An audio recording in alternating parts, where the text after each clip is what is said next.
Hello everyone, it is me, Guillotine. Welcome back. I do have some great gameplay for you today, but first let's get into the hot gossip. I am no longer part of Korea No1, so are a lot of other players that were pretty prominent. Pretty much immediately after leaving the clan, my inbox was full of people, what's going on? Is there a fight? Why is everyone leaving? Can you come join my clan? And, so on and so forth. I just wanted to clear the air a little bit and let everyone know kind of what happened. So you may have noticed that there are a lot of new players, particularly Korean players.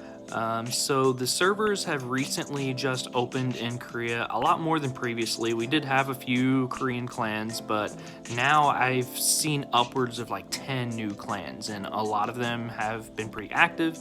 Not only with new players, but returning players. And when I say returning, I don't necessarily mean from Clash of Legions, but from before. And what I mean by that is, if you did not know, this game used to be a Korean game called Talescraft. It later became Tales Arena, and then most of us hopped on what we know as Clash of Legions, and then now we're in the 4th generation of Acies Battle Runes. Pertaining to newer players, it was decided that there needed to be evenly dispersed leadership to kind of bring them up to speed, welcome them into the game, and so some of the bigger accounts left and went to like Korea or Korea No.2. And then also to returning players from Talescraft and Tales Arena, players decided they wanted to kind of reunite their old clans, which the clan that I joined, Good Game, was No1Mechanic's clan from Tales Arena. The inception of Korea No1 was kind of like a Tales Arena supergroup. It was many of the top players that were in the top clans banding together because the player base, particularly the Korean player base, was so small at the time. With an increasing player base and the clan kind of breaking off into multiple directions, I think it's going to breed a lot of healthy competition, especially when those newer accounts kind of come up to speed and get their levels up. The Korean League does plan on carrying on. It will just now be full of representatives from several of the Korean clans rather than all being held internally within Korea No1. The structure's still being worked out, and when I get word and figure it out and a translation of what the rules are, I will be letting you know and have some gameplay from that.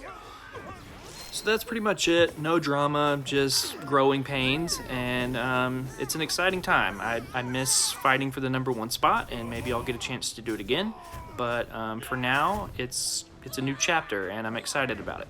Anyways, I do have a ranked match to break down for you today between the #1 and #2 player in the world. We've got No1Mechanic and Bongkure, former clanmates. Now No1Mechanic is over in Good Game, and Bongkure is still in Korea No1. So it ended up being a pretty quick match, but it was still pretty intense, lots of action. It's over on the 2-player map Guardian's Hideout. Both players were rolling with pretty similar decks, but yeah, I'm gonna quit talking about it and show you the gameplay. So let's get into it. All right, up in the top right, we have No1Mechanic.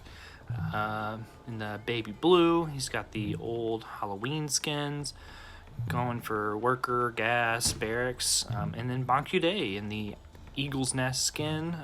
Both very similar opens. Neither one sitting out an immediate scout. There goes a worker from Bongkure. Both players know each other really well, so that's not all that surprising. Mech here sending out those hounds just to make sure that a rush is not coming.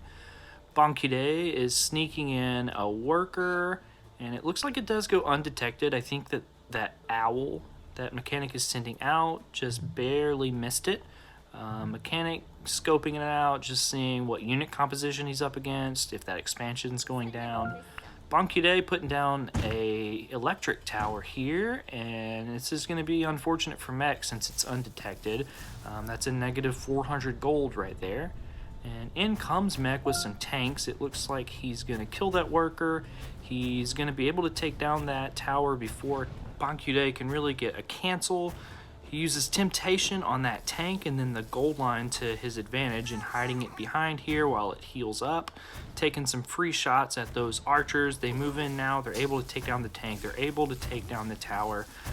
I think Bongkure didn't really win that exchange when it comes to like unit for unit economics, but he did slow Mechanic down just a little bit. But Mechanic is also now going for 2 expansions at the same time. So if he's able to get them up, it's actually going to allow him to be ahead. Both players are going to make a play for the middle here. Mechanic's going to come take some free shots with his tanks. He's got the owl there helping his line of sight. He's able to kill all the workers. He's able to take down a tower, which is just more dead money for Bongkure.